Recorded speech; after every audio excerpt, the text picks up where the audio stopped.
Assalamualaikum warahmatullahi wabarakatuh.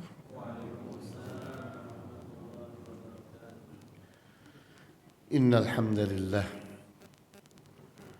nahmaduhu wa nasta'inuhu wa nastaghfiruhu wa na'udzu billahi min shururi anfusina wa min sayyiati a'malina.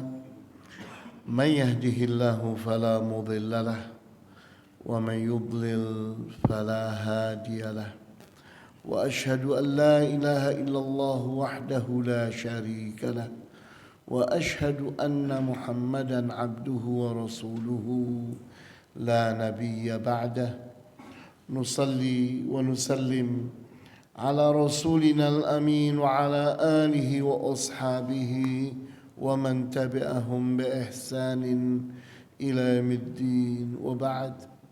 Ikhwani wa akhwati, bapak dan ibu sekalian rahimakumullah. Kita pada kesempatan pagi hari ini ingin menguatkan kemampuan kita atau keterampilan kita dalam mempraktekkan SRRI. SRRI itu singkatan dari stimulus, respon, dan reinforcement, di mana kita ini saat berdialog dengan anak, saat kita itu ngobrol dengan anak, maka kita pengaruhi anak itu dengan SRRI ini supaya anak itu menerima yakni perubahan yang kita inginkan tanpa merasakan bahwa dia itu sedang digurui, tanpa merasakan bahwa dia itu sedang dipaksa-paksa, tidak, tapi dari kesadaran dirinya, di mana kita mengerti bahwa fitrah atau nurani itu sumbernya kesadaran. Kesadaran itu apa sih? Kesadaran itu adalah mengerti akan kebutuhan. Orang yang sadar itu adalah orang yang mengerti apa kebutuhannya. Sedangkan orang yang tidak sadar tidak mengerti akan kebutuhannya. Contoh, seorang anak kita beri uang $100, dibuang. Buat apa ayah? Katanya. Loh, ini uang. Enggak, itu uang-uangan katanya. Begitu kita kasih uang $2.000, ya udah ini buat kamu. Hah, ini katanya baru uang. Ini uang asli. Kenapa? Karena dia terbiasa menggunakan uang 2.000 pergi ke warung, pergi ke Indomaret, laku. Tapi kalau yang lain katanya itu uang mainan. Nah, kita bilang, nak, ayo ikut ayah ke money changer. Udah, pergi. Setelah pergi ke money changer, bilang, tolong dong, nih tukar, minta 2.000-an semuanya. Oh pak, kalau gitu nanti diambilnya jam 1 siang pak ya. Kami harus nuker dulu. Iya enggak bapak, di jam 1 kami kembali. Dah jam 1 diambil, dapat segepok uang 2.000-an. Nih buat kamu. Hah? Dari mana ya? Ya uang yang tadi ayah kasihkan ke kamu dan kamu tolak itu, ini jadinya 2.000-nya jadi segini. Oh, kata dia. Dia baru tahu bahwa Ternyata uang $100 itu artinya 2.000 rupiah kali 750 atau berapa nilai hari ini, kita tidak tahu. Jadi kita lihat di sini, seseorang kalau tidak mengerti bahwa ini kebutuhannya atau bukan, akan mengabaikannya.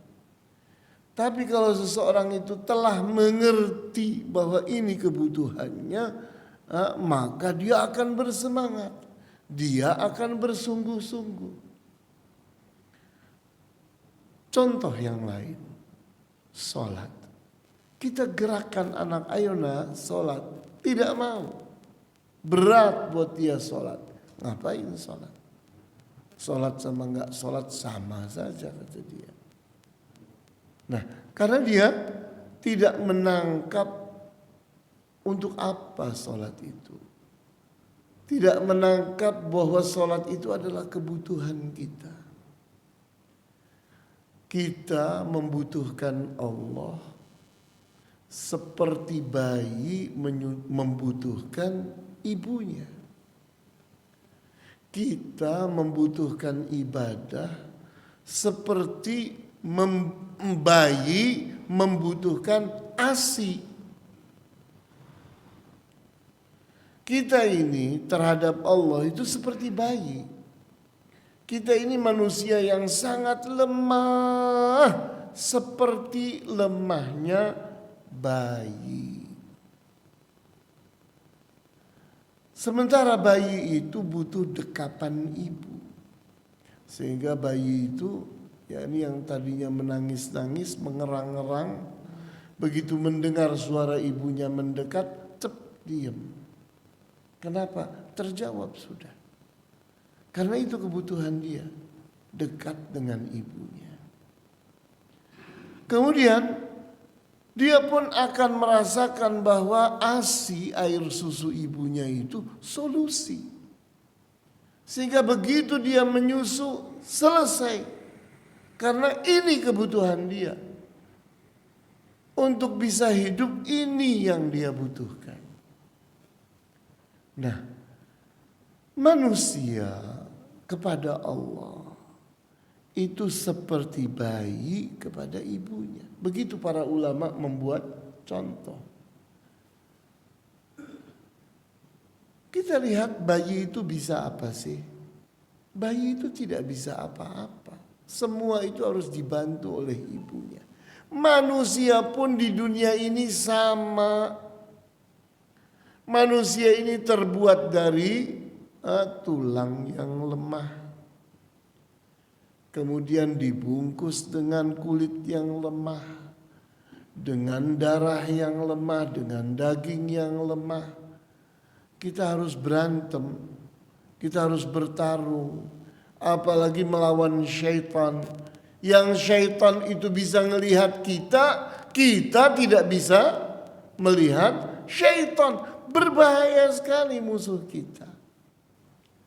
Sehingga kita diajari oleh Allah untuk ta'awudz, untuk berlindung diri kepada Allah. Kita membutuhkan Allah. Sementara kebutuhan-kebutuhan kita ada semuanya pada Allah. 99 nama-nama Allah yang mulia itu daftar menu kebutuhan kita. Kamu butuh apa? Butuh kasih sayang. Allah itu Ar-Rahman, Ar-Rahim. Panggil Allah. Panggil ya Rahman, ya Rahim. Kita panggil. Kamu butuh apa? Butuh kekuatan. Allah itu Qawi. Allah itu Jabbar. Panggil Allah, ya Qawi, ya Jabbar. Kita minta kekuatannya. Kamu butuh apa? Kamu butuh kekayaan. Panggil Allah, ya Ghani, ya Karim, dan seterusnya.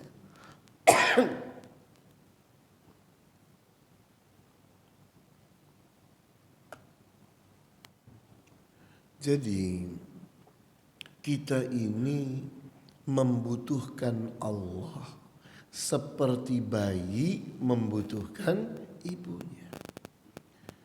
Dan kita butuh salat seperti bayi membutuhkan air susu ibunya. Dengan salat itu terjawablah kebutuhan kita untuk bisa bertahan hidup di dunia ini. Bayi dengan minum susu dari ibunya, itu dia bisa bertahan hidup, dia bisa memiliki kekuatan, dia bisa bertumbuh dan berkembang. Sama manusia di saat dia itu dekat dengan Allah, di saat dia itu diridhoi oleh Allah, disenangi, disukai oleh Allah.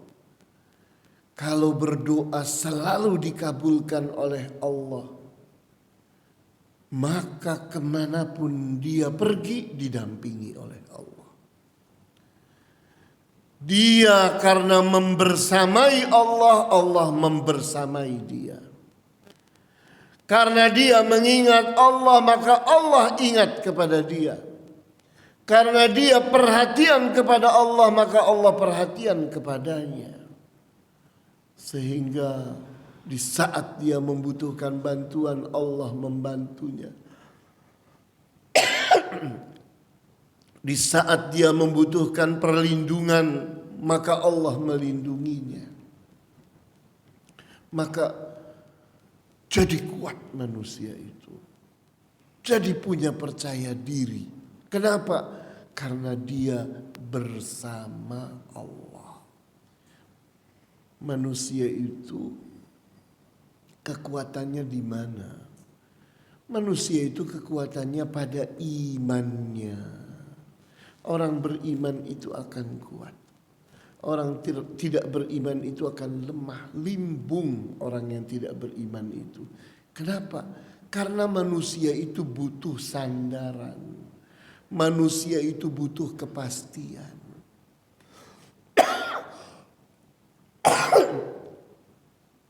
Allah lah as-samad. Allah lah sandaran itu. Allah lah kepastian. Al-haq.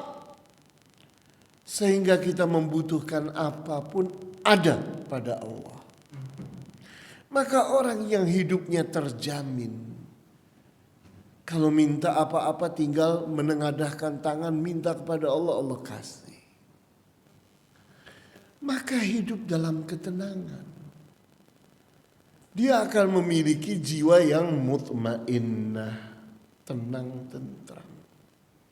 Nah, dari sini seorang anak kalau menyadari bahwa sholat itu penting, dia membutuhkan sholat, maka dia akan bersemangat sholat. Nah, bagaimana menumbuhkan kebutuhan itu? Nah, ini prakteknya. Praktek menumbuhkan kesadaran. Praktek membangkitkan kesadaran. Sedangkan kita tahu di surat Adz-Dzariyat ayat 11.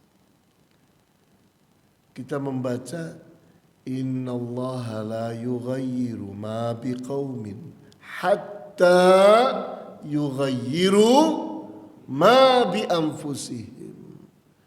Sesungguhnya Allah tidak akan merubah apa yang ada pada suatu kaum sehingga kaum itu yang merubahnya pada dirinya sendiri. Jadi kalau orang itu telah Allah beri fitrah, kemudian dia menyimpang, meninggalkan fitrahnya, sehingga dia menjadi Yahudi, menjadi Nasrani atau menjadi Majusi, maka itu kesalahan dia. Kenapa? Kalau dia tetap pada fitrahnya, Allah akan membersamainya. Tapi ternyata tidak. Dia buang Allah, dia pergi ke syaitan. Dia pergi ke berhala. Dia pergi ke Tuhan-Tuhan yang lain selain Allah. Maka Allah meninggalkannya. Namun di saat seseorang itu selalu bersama Allah dengan fitrahnya, dengan nuraninya yang jernih, maka dia akan bertahan bersama Allah. Dan Allah akan membantunya. Allah menjadi sandarannya. Allah akan selalu melindunginya. Nah, dari sini bahwa perubahan itu membutuhkan kesadaran. Tanpa kesadaran tidak ada perubahan, kawan. Yakini itu. Kalau ada orang berubah tanpa kesadaran, itu namanya terpaksa. Orang yang berubah karena terpaksa tidak permanen perubahannya. Karena orang berubah itu harus dengan kesadaran dirinya. Saya berubah karena ini kebutuhan saya. Kalau seseorang tengok kanan, seorang perempuan tengok kanan, tengok kiri, nggak enak saya. Balik lagi pakai jilbab. Loh, kok pakai jilbab? Nggak enak. Semua pada pakai jilbab. Masa saya nggak pakai jilbab? Nanti melihat orang tidak pakai jilbab, dilepas lagi jilbabnya. Kenapa? Karena bukan karena kesadaran. Orang tengok kanan, tengok kiri, loh orang pada pergi masjid. Pada sholat Jumat, penuh masjid. Malu saya kalau ditanyai orang, saya ada di rumah tapi tidak sholat Jumat. Sholat dia sholat Jumat. Begitu orang ninggalin sholat Jumat, dia pun meninggalkan sholat Jumat pula. Kenapa? Karena perubahan yang dia lakukan tidak didasari oleh kesadaran. Maka di sini kita ingin berlatih SRRI, yaitu stimulus. Stimulus itu artinya pancingan. Kita memancing, kita pancing supaya kesadarannya keluar. Kamu membutuhkan enggak? Ini dibutuhkan atau tidak? Kamu mengerti ini nih apa? Kebutuhan kamu atau bukan? Itu kita pancing dia. Kita pancing ilmunya. Kalau belum berilmu maka kita ajari. Kalau sudah berilmu tinggal kuatkan ilmunya supaya jadi amalan. Kita motivasi, kita dorong, kita beri semangat. Kan begitu. Nah, jadi kita ingin memahami dengan baik apa sih SRRI itu. Stimulus adalah istilah bahasa Inggris yang artinya pancingan dan rangsangan, yaitu suatu aksi yang dilakukan oleh pengasuh dalam memancing peserta asuhnya agar memberi reaksi dalam menanggapinya. Jadi contohnya gini, contohnya seorang anak tidak sholat. Kita bilang, nak, kok kamu tidak sholat sih? Iya, ngapain sholat? Oh, sholat itu apa sih? Ya itulah, berdiri, ruku, sujud, duduk katanya. Terus orang sholat itu lagi apa sih? Ya katanya sih ibadah. Beribadah kepada siapa? Beribadah kepada Allah. Lah, memang kamu tidak membutuhkan Allah ya? Lah, buat apa Allah kata dia? Lah, kamu itu manusia. Manusia itu kuat atau lemah? Kuat lah, kuat dari mana? Apakah kamu tidak punya musuh yang paling nyata, yang paling berbahaya, namanya setan? Bukankah kamu punya musuh namanya setan? Yang setan itu sangat dengki, sangat dendam kepada manusia. Bukankah begitu? Iya sih, iya sih. Lah, hidup kamu bisa hancur gara-gara setan. Yang bisa melawan setan cuma Allah. Kenapa coba? Kenapa? Kamu paham nggak? Kenapa? Yani manusia itu hidup dibayang-bayangi oleh bahaya, yaitu syaitan itu. Kenapa? Kita sangat membutuhkan Allah untuk bisa berhadapan dengan syaitan. Karena Allah lah yang bisa berhadapan dengan syaitan. Kenapa? Mikir dia. Nah ini kita bangkitkan kesadaran. Suruh berpikir, suruh keluar ilmunya dari kesadaran dirinya. Bukan karena terpaksa, bukan karena dipaksa, bukan. Tapi benar-benar kita keluarkan kesadaran itu dari dalam dirinya. Coba kenapa? Iya ayah. Kenapa memang ayah? Nah di sini. Bukankah kamu dilihat oleh setan? Iya. Nah kamunya bisa ngelihat setan atau tidak? Iya. Saya tidak bisa ngelihat setan. Tapi setan bisa melihat saya. Nah. Kamu kenal Allah kan? Kenal. Allah melihat kamu dan melihat setan atau tidak? Iya. Tapi kamu dan setan bisa melihat Allah? Tidak bisa. Nah, di situ Allah hebat. Allah bisa mengalahkan setan. Setan tidak bisa melihat Allah, tidak bisa mengalahkan Allah. Ini bentuk apa? Bentuk penyadaran, membangkitkan kesadaran. Karena perubahan yang dasarnya adalah keyakinan, mengerti, paham, sadar. Itulah kemantapan. Tapi kalau seseorang itu berubah hanya sekedar ikut-ikutan, hanya sekedar ketidaksengajaan, hanyalah sekedar keterpaksaan, tidak permanen perubahannya. Dia hanya bersifat kondusif. Artinya apa? Pada kondisi tertentu dia ikut. Kenapa? Ini umumnya orang melakukan ini. Tapi di kondisi yang lain dia akan berubah. Di saat melihat orang tidak pada sholat, dia tidak perlu sholat. Ngapain sholat? Nah ini. Jadi dimulai dengan apa SRRI? S itu stimulus, yang artinya pancingan, rangsangan.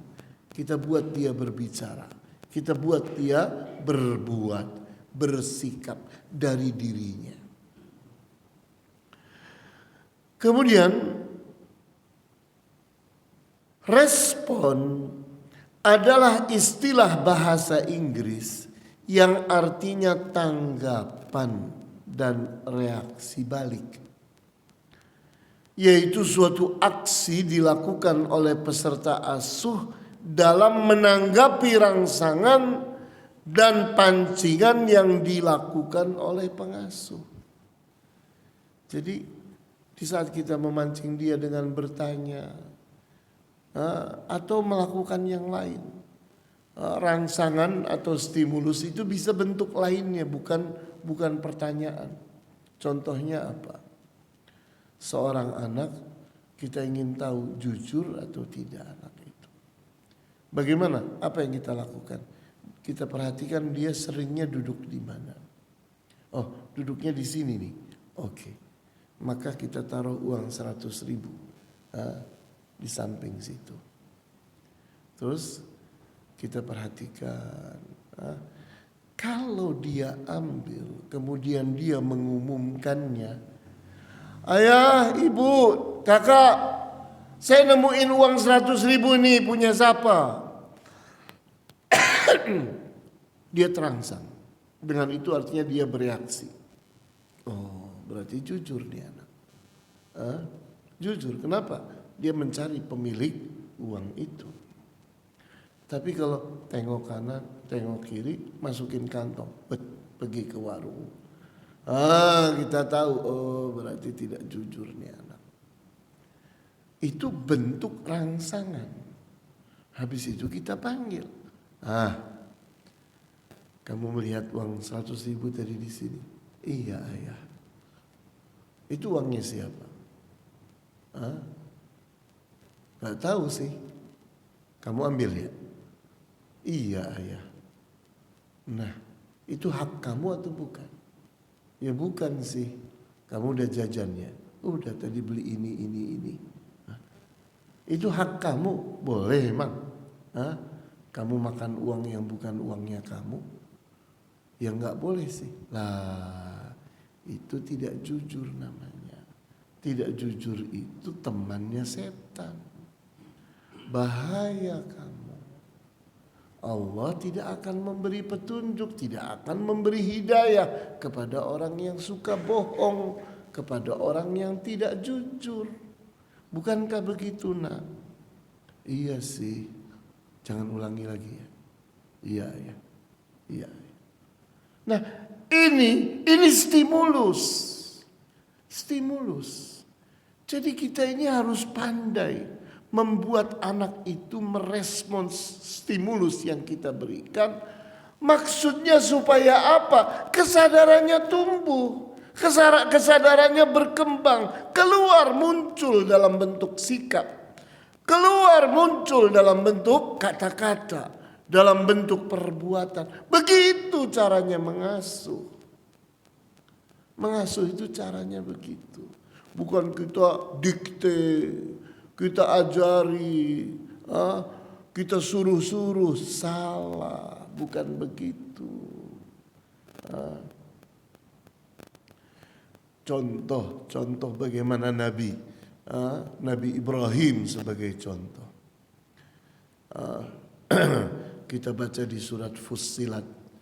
Nabi Ibrahim bermimpi menyembelih Ismail. Nah, mimpinya Nabi itu perintah atau bukan? Perintah, karena wahyu. Nabi itu tidak bermimpi dengan mimpi yang kosong kayak kita. Kita kalau mimpi itu hanya sekedar kembangnya tidur, ya kan?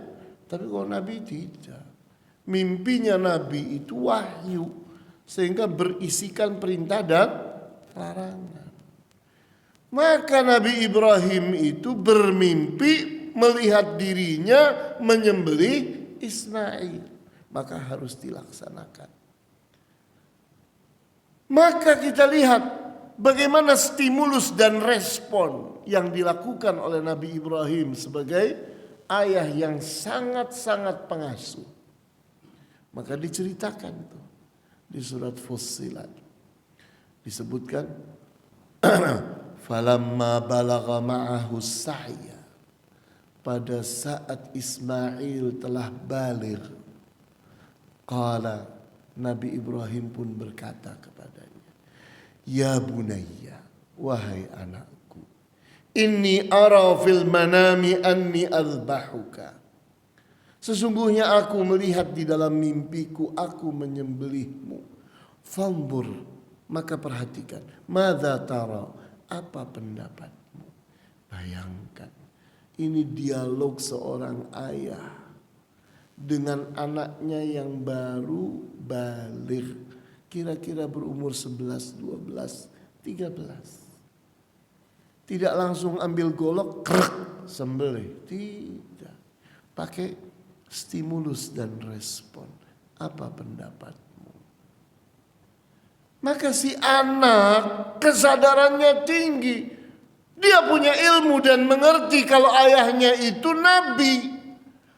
Sehingga mimpi ayahnya itu wahyu, perintah.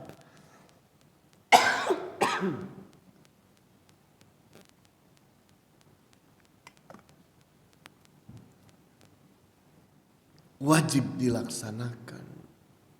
Maka si anak pun Ismail menjawab, qala ya abati fa'al ma tu'mar satajiduni insyaallah minas sabirin. Wahai ayahku, laksanakan, lakukan apa yang engkau diperintahkan oleh Allah. Engkau akan dapati diriku insya Allah tergolong di antara orang-orang yang sabar. Bayangkan, itu jawaban anak. Anak yang kesadarannya tinggi. Nah, di sini kita bertanya sekarang, apa sih arti dari kedewasaan? Kedewasaan itu adalah matangnya kesadaran. Jadi kesadaran itu kalau terus bertumbuh, kesadaran itu kalau terus berkembang, puncaknya itu menjadi kedewasaan. Sehingga kedewasaan itu bisa terjadi pada anak kecil tapi sudah dewasa. Bisa terjadi pada anak remaja, pada pemuda, pada orang tua. Itu di saat kesadaran menyadari kebutuhan dirinya, kebutuhan keluarganya, kebutuhan masyarakatnya. Di saat seseorang menyadari kebutuhan-kebutuhan itu dan dia siap berkorban dalam membela kebutuhan orang lain, maka kita bilang ini mateng banget ini kesadaran orang ini. Maka itulah kedewasaan. Sedangkan sebaliknya, orang yang kesadarannya mentah, tidak matang, walaupun orang tua, kita bilang loh kekanak-kanakan banget. Orang tua tapi kayak gini. Yang ini ternyata tidak memiliki kesadaran. Tidak mengerti, tidak mampu membedakan mana yang dibutuhkan, mana yang tidak dibutuhkan. Kan begitu. Nah, jadi di sini kita lihat. Dengan SRRI ini kita ingin mematangkan kesadaran. Menumbuhkan, merangsang, mengembangkan kesadaran itu untuk menguat. Untuk berkembang, bertumbuh dan matang. Kemudian apa sih RI yang ada di belakang?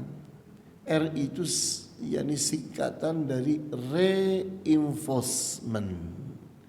Reinforcement itu artinya kita balasi, kita respon balik sikap anak yang bagus itu.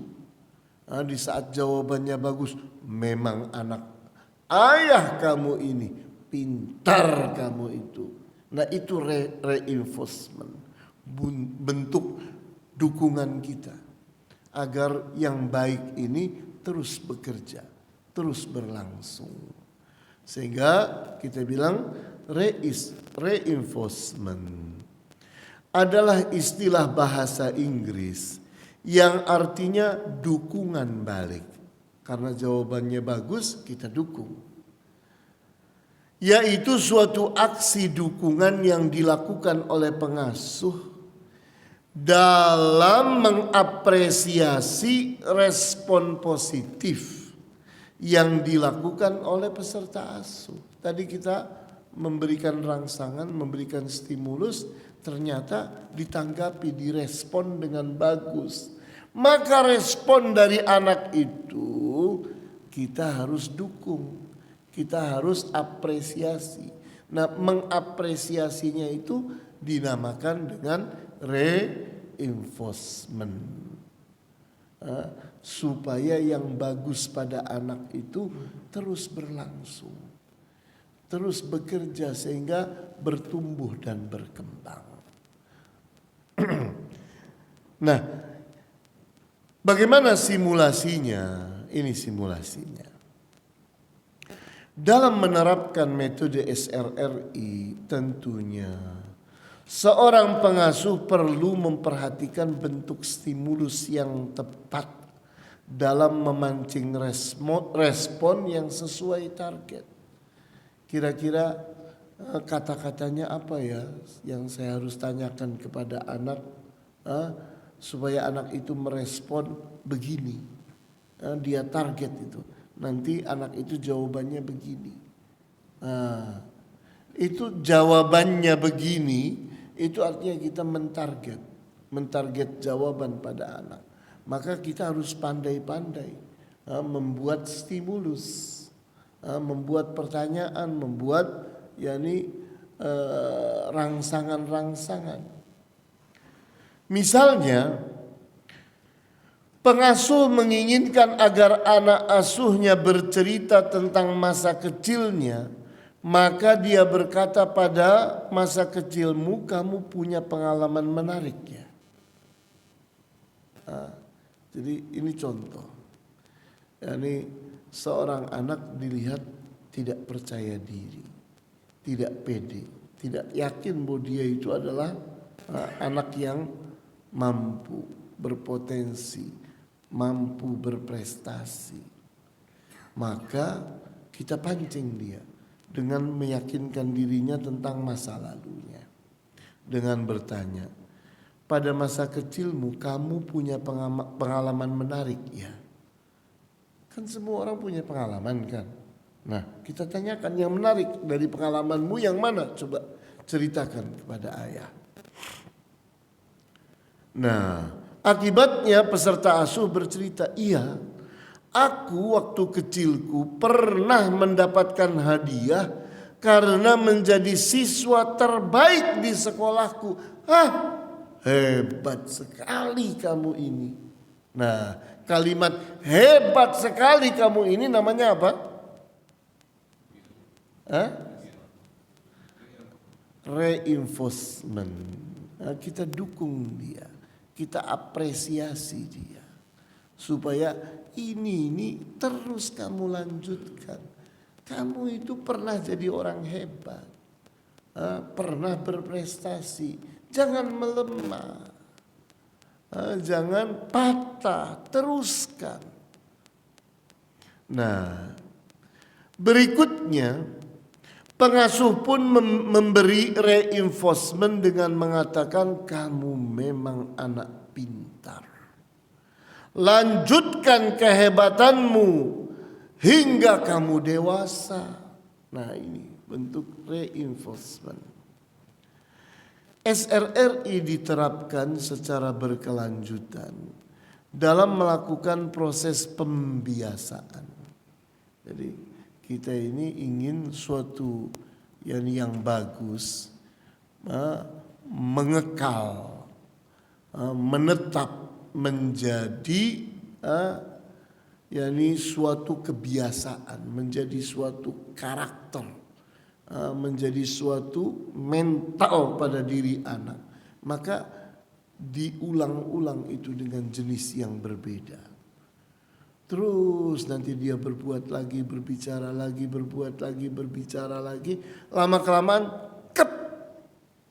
itu akan mengekal menjadi karakter dia, akan mengekal menjadi mental dia. Orang Indonesia punya pepatah apa? Ala bisa karena biasa. Jadi seseorang itu memiliki kebisaan, kemampuan. Kenapa? Karena dibiasakan. Karena memiliki kebiasaan.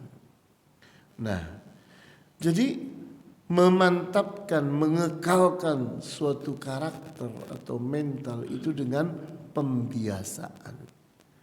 Pembiasaan dalam memahamkan, pembiasaan dalam meyakinkan, pembiasaan dalam menyadarkan, memotivasi, dan mengulang-ulang suatu sikap dan perbuatan positif.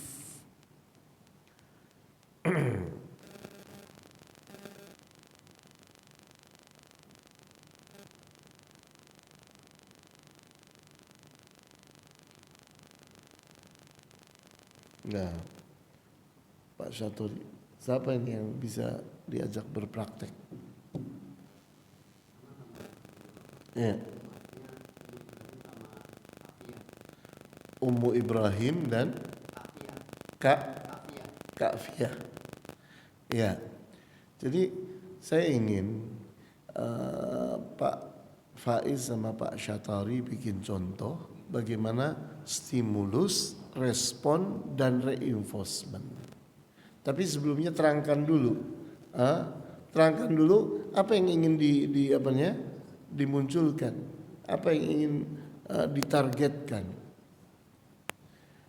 Nanti tadi Ummu Ibrahim sama Kak Fiah itu juga bikin contoh. Ya ini bagaimana dialog, stimulus, respon, dan reinforcement. Supaya kawan-kawan mencerna. Dan biasakan kita jangan takut salah.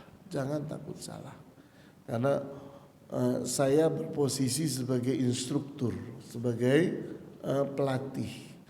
Yang kalau salah tidak saya akan biarkan. Saya akan tegur, tapi bukan berarti kelemahan. Karena memang berlatih itu butuh salah, ya kan? Seperti orang naik sepeda. Orang sepeda sampai jatuh-jatuh, ya itu tidak. Nah sama. Keterampilan yang manapun itu membutuhkan yakni pelatihan, pembiasaan. Ya silakan Pak Faiz dan Pak Syatari. Ya mikrofon, ya silakan. Dua-duanya ya.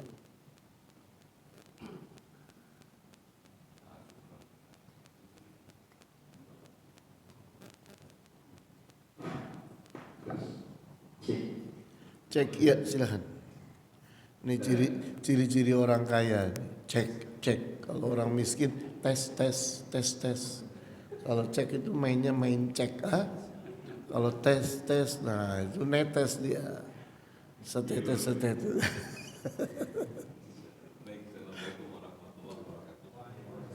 Insya Allah kita akan coba apa yang Ustaz sampaikan tadi. Semoga bisa kita terapkan semua. Mudah-mudahan ini bisa menjadi salah satu bentuk apa yang disampaikan bisa kita serap lagi.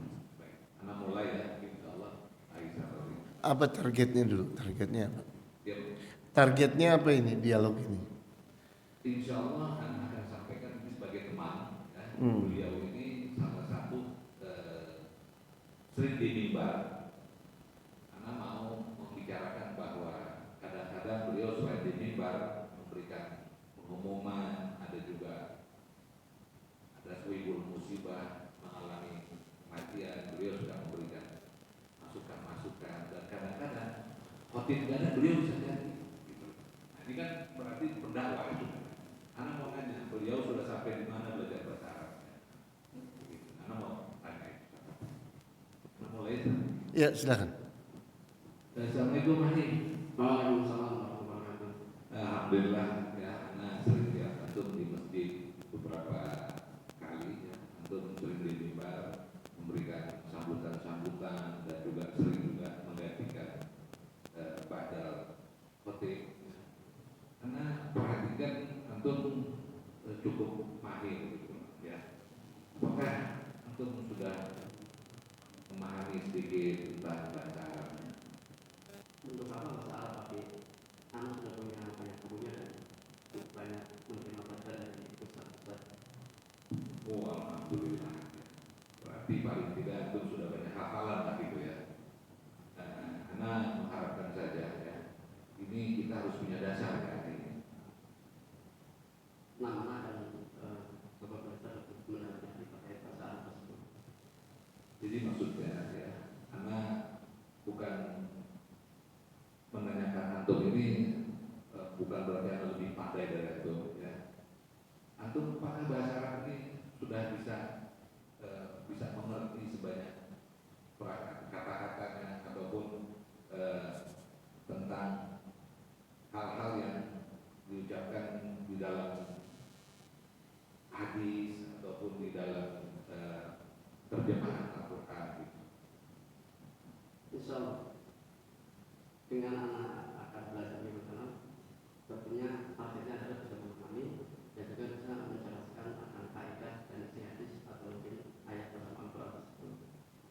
antum tadi sampaikan karena nggak perlu belajar bahasa Arab.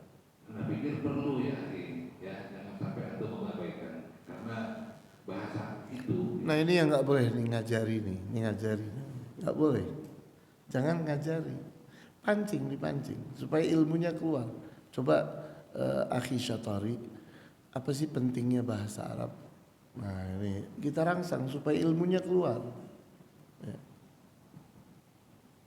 Karena rasa antum perlu belajar bahasa Arab. Ya, terus jadi namanya ngajari, nggak boleh ngajari. Stimulus itu tidak mengajari, tapi memancing. Tapi di saat kita ngomong, anak pikir bahasa Arab itu perlu. Ini mengajari namanya, perlu bahasa Arab itu. Jangan. Apakah bahasa Arab itu penting? Coba, anak pengen tahu apa pentingnya. Nah itu namanya mancing supaya ilmunya Pak Syatari ini keluar, begitu. Pancing dulu. Karena mengharapkan juga kalau bisa bahasa Arab ini. Jangan mengharapkan. Yani antum pancing dia. Antum kan pengen Syatari, yani berangkat dari kesadarannya tentang perlunya bahasa Arab, ya kan? Nah, antum bertanya, memangnya bahasa Arab itu perlu? Bahasa Arab itu penting. Tolong dong terangin. Karena antum mungkin antum sudah banyak mengenal bahasa Arab. Insya Allah beberapa pelajaran sudah anak pelajari dan pun sangat penting karena memang kita bisa akan paham dari isi dan makna hadis juga dari ayat-ayat Al-Quran. Tentunya karena senang ya, memang sudah juga karena menginginkan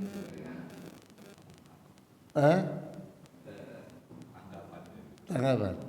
karena melihat ya ada beberapa hal yang perlu kita ada beberapa hal yang perlu dipahami di bahasa Arab.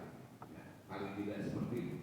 Apa yang tadi antum sampaikan bahwa antum mendapatkan bahasa Arab ini bukan karena duduk di majelis, tapi dapat dari guru-guru antum. Sementara hafalan-hafalan saja.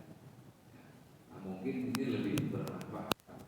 Yang mengharapkan adalah duduk di majelis untuk mempelajari bahasa Arab lebih dalam lagi seperti nahwu dan yang lainnya. Ya. Agar Ini Pak Faiz itu namanya ngajari. Tidak boleh ngajari. Tidak boleh ngajari. Stimulus. Kita pancing. Jadi kita nganggap Syatari itu berilmu. Sehingga keluar dari dirinya itu suatu kesadaran bahwa ini penting, ini saya butuhkan, ini penting saya butuhkan. Itu kesadaran namanya. Karena kesadaran itu adalah mengerti akan kebutuhan. Nah, tugas pengasuh itu bukan ngajari. Kalau ngajari namanya pengajar.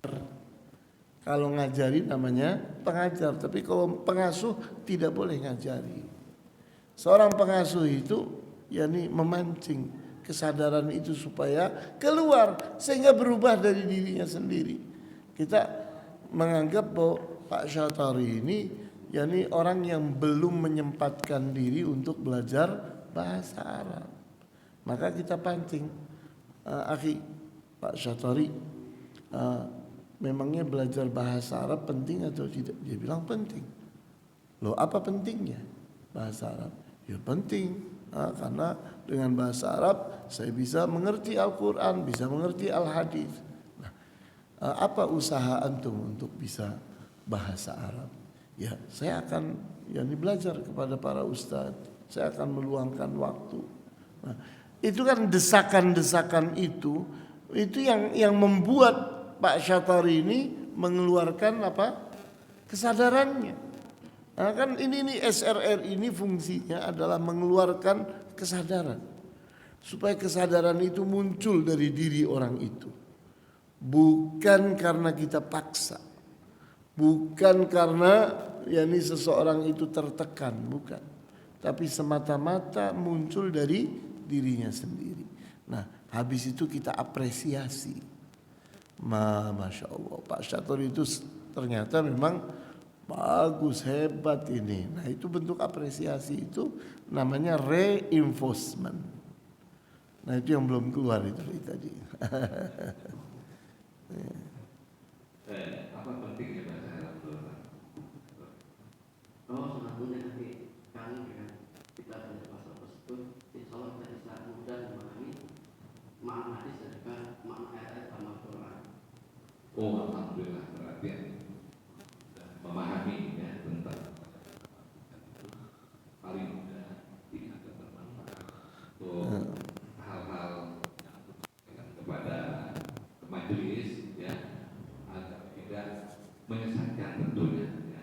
Itu saja, mungkin mudah-mudahan karena bisa mendapat pelajaran juga dari antum tentang apa yang tadi antum sampaikan, bahwa antum memahami bahasa Arab itu sudah baik. Alhamdulillah. Ya, alhamdulillah, bagus. Silakan. Sekarang Ummu Ibrahim sama Kak Fia.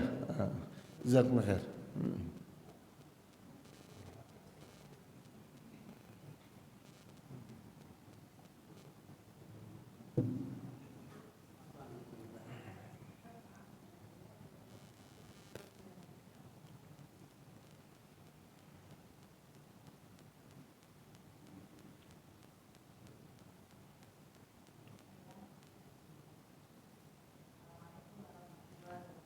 Assalamualaikum warahmatullahi wabarakatuh. Suaranya kurang keras ya. Ya, Ustaz. Ya. Di sini saya ingin masalahnya ada di, karena saya guru PAUD ya. Ya. Jadi misalnya ini masalahnya ada di kelas kita. Jadi saya sebagai guru di sini kebetulan memang kemarin alhamdulillah dekat kajian di sini kami guru-guru di PAUD menerapkan apa yang sudah ilmu yang sudah kami dapat dari Ustaz, dan alhamdulillah sekarang bisa kita simulasikan metode yang simulasi SKKI ini. Jadi di sini saya akan berdialog dengan murid saya, sebut saja namanya Faras ya. Ya. Jadi Faras ini dia agak, karena dia terbiasa main bebas di luar, namanya dagang ya. Jadi dia sering mainnya di luar. Jadi kalau saat sekolah, terutamanya hari Kamis, jadi di PAUD kami itu jadwal kalau Kamis itu kami khususkan untuk literasi, Ustaz. Jadi untuk memperkenalkan baca tulis, tapi dengan cara bermain dengan anak. Jadi anak-anak tidak menyadari bahwa mereka belajar, tapi mereka belajar. Jadi seringnya kelas ini justru ada dia dari kelompok B, tapi dia justru di hari Kamis dia sering nggak masuk. Nah, saya pernah mendekati dia begini. Faras, kenapa Faras kemarin hari Sabtu dan Kamis kemarin Faras tidak masuk? Aku capek Umi, malas, karena kalau pagi-pagi juga ngantuk. Nah, berarti Faras mungkin tidurnya terlalu malam ya. Mikrofon. Iya, soalnya aku habis. Kalau main hati kalau dia terlalu lama kan guru dan teman-teman juga sudah Coba Bu jangan ngajari, mancing, merangsang, menstimulus, ya. Nah, akhirnya kan Pak, saat itu kita membaca, saya selalu membuat bukan dari buku, saya jadi biar anak-anak merasakan bahwa dia sedang belajar. Saya buka itu dari kertas origami warna-warni, kemudian coba Faras baca ini. Teman-teman sudah membaca, saya Faras ya. Aku nggak bisa. Nah, Faras nggak bisa, tapi dia Faras lihat kan teman-teman bisa. Faras ini nggak seperti teman-teman. Mau dong. Nah, karena kalau mau Faras tiap hari sekolah harus semangat, nggak boleh pusing kalau dibangunkan mama ya, harus semangat dan tidurnya jangan malam-malam biar Faras bisa bangun pagi-pagi. Sama hari Kamis nih, kalau hari Kamis kan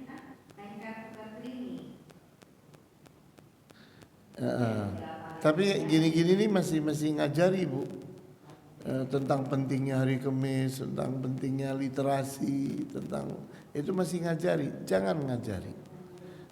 Kita yakini bahwa anak ini telah mengerti. Maka contohnya gini, Faras, kalau yang ada di kartu ini bisa dibaca, kita bisa membacanya, penting apa enggak? Ya penting sih, enak kalau orang bisa membaca. Nah itu kan keluar tuh dari dirinya itu, rasa membutuhkan, memerlukan, menganggap penting. Nah itu tuh kesadaran tuh itu tuh. Kesadaran itu kan mengerti akan kebutuhan. Nah kita pancing itu terus tuh supaya keluar tuh, merasa penting ini, penting itu, perlu ini, perlu itu. Iya, silakan teruskan Bu.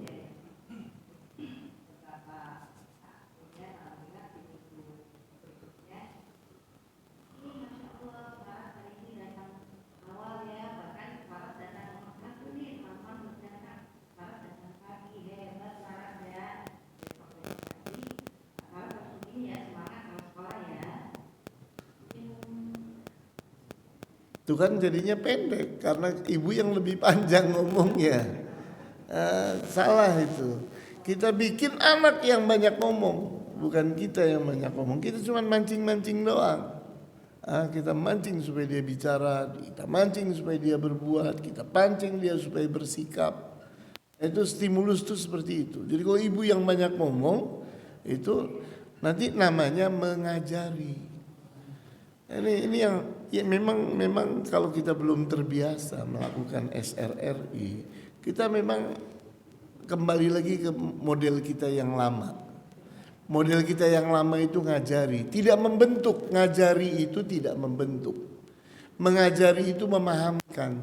Orang paham itu belum tentu mengamalkan pahamnya. Tapi kita ini ingin yakin, orang itu yakin bahwa ini penting, yakin bahwa ini harus diamalkan. Itu yang mau kita pancing dia, kesadaran dari dalam dirinya. Coba Bu, silakan Bu, teruskan Bu, jangan putus asa.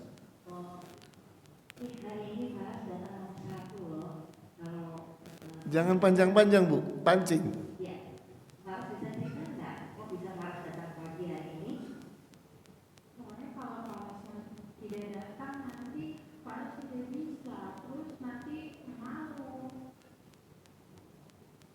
Pancing. Kenapa kok malu? Kenapa malu? Nanti nggak bisa baca. Jadi harus ingin seperti teman-teman ya. Enggak, itu namanya meniru. Ngajakin dia niru teman-temannya, jangan.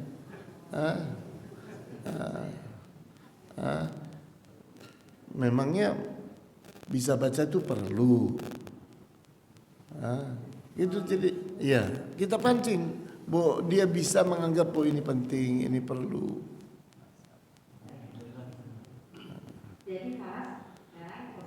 Jangan panjang-panjang Bu, jangan panjang-panjang.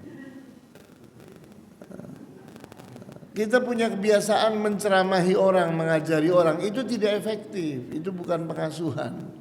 Pengasuhan itu adalah kita memancing supaya kesadaran itu keluar. Jadi poinnya aja, ibu mau agar anak ini menganggap bahwa membaca itu penting. Memangnya membaca itu penting? Iya penting. Lah apa pentingnya coba? Nah, maka anak itu menerangkan. Nah itu yang kita mau itu.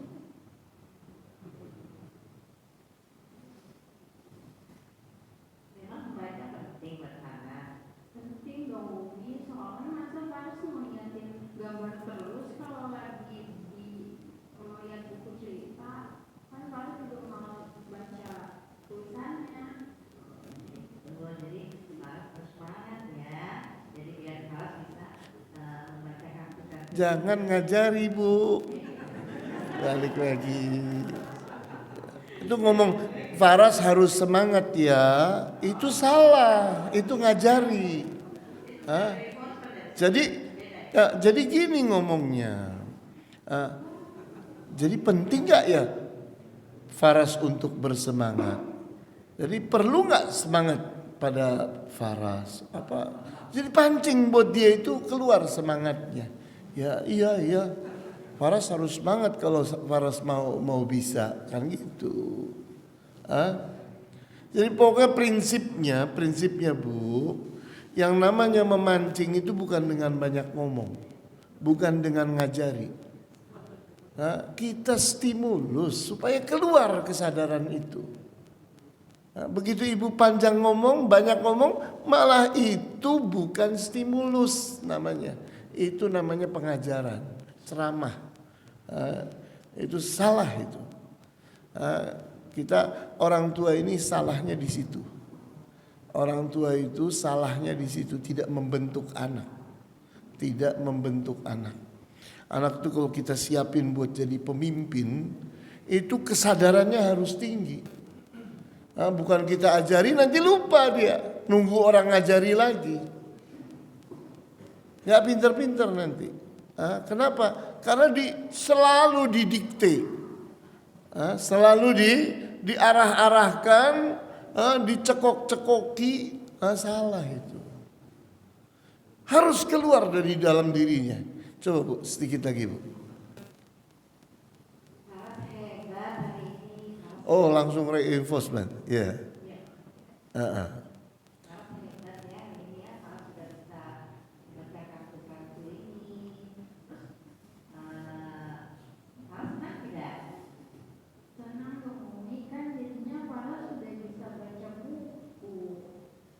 Ya, udah cukup.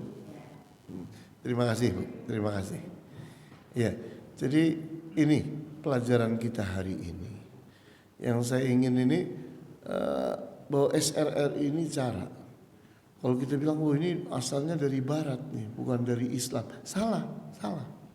Nah, dia itu memang orang Barat itu kan belajar dari mana-mana, meneliti kemana-mana, kan begitu. Ini kan ilmu pendidikan sama ilmu psikologi itu dua hal yang tidak bisa dipisahkan. Ilmu psikologi dengan ilmu pendidikan tidak bisa dipisahkan. Nah, ilmu psikologi itu hasil dari penelitian, hasil dari riset. Kemudian habis itu dibentuk menjadi metode. Nah, kita sudah dapati bahwa Rasulullah SAW itu melaksanakan ini bersama para sahabatnya. Salah satu contoh. Rasulullah SAW saat datang seorang perempuan, kata perempuan itu, ya Rasulullah, inna abi mata walam yahujja, afa ahujju anhu. Sesungguhnya ayahku itu meninggal dunia padahal dia belum haji. Bolehkah aku haji menggantikannya? Nah, di sini Rasulullah melakukan stimulus. Beliau bilang, yakni afara'aiti in kana ala abiki dainun afa anti taqbinahu. Apa pendapatmu? Kalau ayahmu itu punya hutang, apakah kamu akan membayar hutang ayahmu? Naam ya Rasulullah, kata perempuan ini, Syubrumah namanya. Perempuan yang namanya Syubrumah ini bilang, naam ya Rasulullah, ya aku akan bayar. Iqdi fa inna dainallahi ahaqqu bil qada. Bayarlah hutang ayahmu kepada Allah itu, karena hutang kepada Allah lebih wajib dibayar daripada hutang kepada manusia. Nah, jadi dari zaman dahulu yang namanya pengasuhan dalam bentuk stimulus, respon dan seterusnya, itu model pengasuhan dari zaman dahulu kala. Silakan, barangkali ada pertanyaan. Ya, coba mikrofon. Bapak juga ada. Ya, boleh. Nanti silakan. Ya, yang satu lagi kasihkan ke beliau. Ya, silakan Pak. Ya. Mana nggak ada suaranya Pak? Saya ingin bertanya, Mikrofon. masa pengajar kedua kita, sudah sampaikan bahwa Ada yang salah dengan metode dakwah kita. Karena saya ingat saya masih kecil, belum banyak dalam pengajian-pengajian. Tapi orang kita tuh hebat-hebat. Makin maju makin banyak ada di radio, ada di TV, dakwah-dakwah. Tapi orang makin moral masyarakat makin. Dulu saya masih kecil, kita ketemu dengan guru itu kalau guru bawa sepeda kita cepat-cepat menolong guru bawa sepeda. Sekarang malah enggak. Jadi ada yang salah saya pikir dalam dakwah kita. Yang musuh sekarang ini musuh banyak mengajar bukan mengasuh, sehingga moral bangsa kita ini makin bukan makin baik, makin rusak. Nah, saya pikir dulu begitu. Kaki aja. Jadi ini tugas kepada Pak Ustaz. Jadi bukan mengajar, tapi mesti mengasuh umat. Kayak Iya betul Pak, betul sekali. Karena gini, ada ilmu, ada adab, ada ilmu, ada adab. Di saat seseorang mengajar itu namanya memberikan ilmu. Tapi di saat seseorang mengasuh itu sedang melatih adab. Kita harus membentuk masyarakat yang berilmu dan beradab.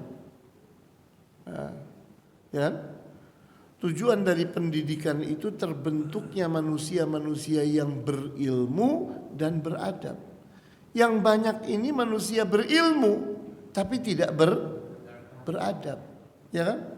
Orang ilmunya banyak tentang akuntansi tapi laporannya bohong isinya. Itu kan berarti ilmunya ada tapi adabnya tidak ada. Nah, ini bahwa mengasuh itu dalam bahasa Arabnya itu disebut ta'dib, artinya melatihkan adab. Seorang pengasuh itu bahasa Arabnya mu'addib. Mu'addib. Nah, sedangkan guru itu mu'allim. Mu'allim, orang yang mengajarkan ilmu. Sedangkan pengasuh namanya mu'addib. Begitu. Ya memang kita lihat banyak guru yang tidak pantas ditiru. Sehingga dia tidak layak disebut guru. Karena guru kan bahasa Jawa. Digugu lan ditiru. Digugu itu artinya dicontoh, ditiru. Jadi dia tidak layak digugu dan ditiru, maka tidak pantas disebut guru. Dia hanya pengajar, bukan pendidik, bukan pengasuh. Silakan. Yang pertama pernyataan dulu. Pernyataan. Jadi ternyata kita sebagai manusia itu secara naluriah memang ternyata dalam praktiknya tidak mudah untuk menstimulus. Dari ilmu ini jadi sadar saya khususnya, dan kecenderungannya adalah mengajari ternyata. Saya baru sadar itu. Kita pengen menerapkan stimulus ternyata dalam praktek-praktek tadi sama Bapak Ibu sekalian, tapi ternyata keluarnya itu mengajari ternyata. Intinya kesimpulannya bahwa stimulus itu perlu disadari dan itu tidak mudah dan perlu berbeda dengan mengajari. Karena secara naluriahnya kita kadang cenderung mengajari dalam praktek itu. Dan pertanyaannya adalah, yang pertama, apakah bisa stimulus itu juga dalam konteks yang memancing hal-hal yang membangunkan kesadaran dari yang kita asuh itu, hal yang tidak baik. Mohon maaf misalnya kalau ke anak, kan anak misalnya anak seorang yang kita asuh itu udah mulai terpengaruh pergaulan. Nah, bisa nggak kita menstimulus itu misalnya di pergaulan dengan lingkungan itu tuh baik atau tidak? Kalau tadi kan contoh Ustaz yang positif ya, termasuk ini. Nah, itu pertanyaan pertama. Yang kedua, stimulus ini juga apakah hanya berlaku bagi kita terhadap yang kita terhadap anak gitu. Bisa nggak kita terhadap misalnya dalam lingkungan pekerjaan terhadap dalam konteks atasan bawahan gitu. Karena juga kadang-kadang saya misalnya sebagai bawahannya Pak Indra misalnya gitu ya. Nah Pak Indra tuh kadang nalurinya memang ngajarin saya aja gitu. Contoh aja gitu. Bisa nggak sebetulnya Pak Indra juga kepada saya sebagai karyawan stimulus yang dimunculkan. Biasa kalau Ya, tadi sebetulnya saya sudah mencontohkan yakni stimulus yang negatif. Contohnya saya naruh uang 100.000 di dekat tempat biasanya anak itu duduk. Ya, itu negatif atau positif? Negatif. Kalau anak itu ngambil dan tidak jujur, ya kan terbukti. Oh, tidak jujur nih anak. Tidak mengumumkannya, tidak mencari pemiliknya. Kalau dia jujur, dia akan mengumumkan, dia akan mencari siapa pemiliknya, kan gitu. Nah, ini salah satu contoh bagaimana stimulus yang ingin memancing anak dengan cara yang tidak pakai bicara. Jadi rangsangan itu bisa variabelnya, variasinya sangat banyak sekali. Hanya saja yang paling gampang adalah ngomong. Kita mancing dengan cara ngomong, tapi sebetulnya banyak. Yani, contoh misalnya seorang atasan kepada bawahan, seorang atasan menyamar jadi pengemis, di bawah ngelepor, di dekat kantor situ dia pakai pakaian jelek, dia pengen tahu bagaimana pegawai-pegawainya bersikap kepada seorang pengemis, misalnya gitu. Itu salah satu contoh. Ternyata ada pegawai yang baik, ada pegawai yang tidak baik. Dia pengen tahu nih satu-satu nih pegawainya ini aslinya seperti apa. Nah itu salah satu bentuk, itu memang rumit banget itu. Tapi ada contohnya. Kita lihat tuh videonya, benar-benar seorang pemilik, owner dari sebuah perusahaan sampai kayak gitu. Karena inginnya mengenali pegawai-pegawainya seperti apa. Nah itu salah satu contoh. Ada contoh yang lain, stimulusnya berupa yakni dibuatnya kotor, ruangan itu kotor. Ada sampah di mana-mana. Kemudian dia memperhatikan dari atas, ada yang mungut sampah, ada yang jalan begitu saja. Itu kan bentuk-bentuk stimulus itu. Nanti habis itu dia catat yang ini dipanggil, kenapa kamu tidak ambil sampah itu, ya kan? Dan seterusnya dan seterusnya. Yang namanya stimulus tidak terbatas seluas kreativitas. Kreativitas kita kan tidak terbatas. Nah, kemudian stimulus itu tidak harus menguji yang positif saja. Contohnya menguji keyakinan seseorang, yakin atau tidak. Ini anak nih yakin atau tidak. Kita uji keraguannya. Misalnya, jujur kan tidak harus kan. Sekali-sekali kan kita boleh bohong. Iya ayah, langsung dia cocok. Nah, berarti kan kita tangkap, berarti dia menghalalkan bohong ini. Ya kan? Ini kan salah satu contoh. Nah, ini kita ini menguji, stimulus itu bisa dalam bentuk ujian. Tadi masalah pergaulan, kita ingin menguji anak ini, yakni seberapa penilaiannya terhadap negatifnya kawan-kawan dia yang ada di sana. Maka kita mulai berkata, nah, menurut kamu, yakni minum arak, pakai narkoba, itu baik nggak sih? Jelek ayah. Loh, apa sih jeleknya? Ya mabuk ayah. Orang kalau fly gitu nanti berbuat macam-macam. Lah apa resikonya berbuat macam-macam itu? Ya bisa memperkosa kawan perempuannya, bisa begini, itu kan gitu. Jadi stimulus ini yakini tidak berbatas. Dan kita itu ingin tahu sudah sampai di level mana anak ini. Karena nanti pelajarannya akan kita tingkatkan ini. Kita ingin tahu dia mengerti atau belum. Kalau belum mengerti, maka ajari. Tapi kalau sudah mengerti, misalnya kayak Pak Syatori tadi, diuji sama Pak Faiz, mengerti dia. maka jangan diajari karena sudah mengerti. Kalau tidak mengerti ya kita ajari, tidak apa-apa. Tapi kalau sudah mengerti maka kita pancing terus supaya pengertian dia itu keluar menjadi sikap, menjadi perbuatan, menjadi perkataan. Karena kan ya ilmu harus jadi amalan, teori harus jadi praktek, konsep harus jadi aplikasi. Itulah pengasuhan. Jadi kalau kita gambar begini,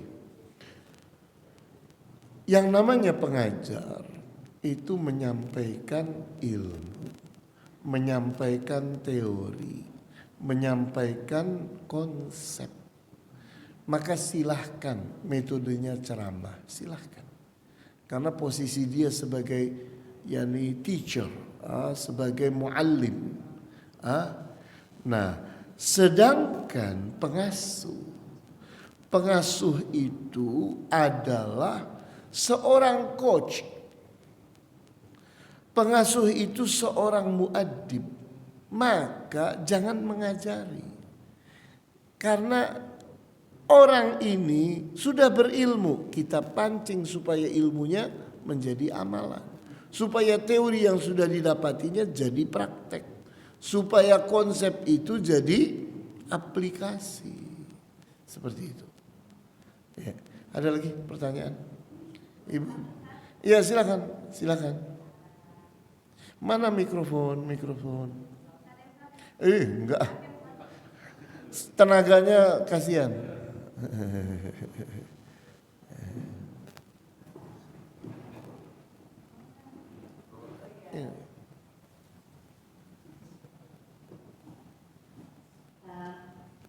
Saya ingin menanyakan gini, Pak. Misalnya satu kasus ya, seorang anak dia malas mengerjakan PR. Nah, kalau kita stimulus kan takutnya, khawatirnya nanti kita jadi ngajarin gitu kan, menekan anak untuk rajin, misalkan dia butuh kita stimulus untuk dia paham tadi ya. Nah, apakah kita harus misalnya dengan stimulus itu kalau misalnya masih belum ya, saya masih stimulus itu belum sampai membuat anak ini paham, otomatis kan dia belum bergerak untuk mengerjakan PR-nya. Nah, akibatnya bisa jadi anak ini dihukum gitu kan di sekolah gitu kan, atau sama guru dia kena sanksi gitu. Jadi apakah kita membiarkan anak itu untuk menerima konsekuensi dulu, ataukah kita kalau saya kan di orang tua itu kan fitrahnya itu nggak ingin anaknya itu dikatakan kena sanksi lah, nggak ingin anaknya itu misalnya terjerumus ke hal-hal yang nggak baik gitu ya, maksudnya yang menyusahkan anak. Itu kan fitrah kita ya, fitrah saya mungkin ya sebagai orang tua. Jadi biasanya kan kamu jangan PR gitu, tapi kan itu jatuhnya bukan stimulus ya Ustaz ya. Jadi apakah kita biarkan dia menerima konsekuensi dulu dari dia tak mengerjakan PR, atau baru dia sadar, atau kita cegah gitu ya. Jadi gini Bu, kita jangan membiarkan anak jadi korban kesalahan dirinya.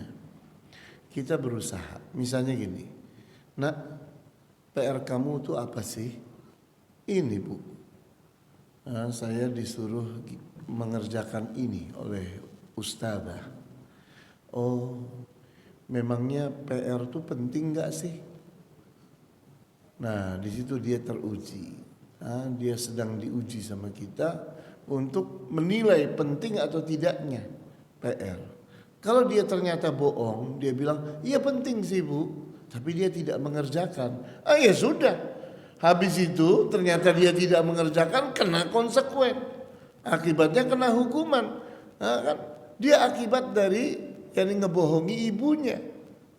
Dia sudah meyakinkan ibunya kalau PR-nya itu penting, tapi ternyata tidak dikerjakan. Dia dapat konsekuen. Tapi usahakan jangan sampai ada orang jadi korban karena malesnya, karena tidak mau memiliki kesadaran tentang pentingnya sesuatu dan sebagainya. Jadi kita jangan mengorbankan orang atau jangan membiarkan orang jadi korban. Itu kita hindari itu. Tapi kita lanjutkan lagi, kalau dia sudah jadi korban, dia menangis misalnya, tadi saya dihukumi ibu sama ustazah karena nggak ngerjain PR. Lah kamu kan katanya PR itu penting, tapi kamu nggak ngerjain kan, namanya kamu bohongi ibu apa enggak coba? Iya sih bu, minta maaf deh bu. Ya udah, jangan ulangi lagi. Iya, silakan. Ada pertanyaan lagi? Itu cukup ya. Baiklah, kita tutup. Wallahu ta'ala a'lamu bis-shawab. Walhamdulillahi rabbil alamin. Wa sallallahu ala asyrafil anbiya'i wal mursalin wa ala alihi wa ashabihi ajma'in. Subhanakallahumma bihamdika asyhadu an la ilaha illa anta astaghfiruka wa atubu ilaik. Wassalamu alaikum warahmatullahi wabarakatuh.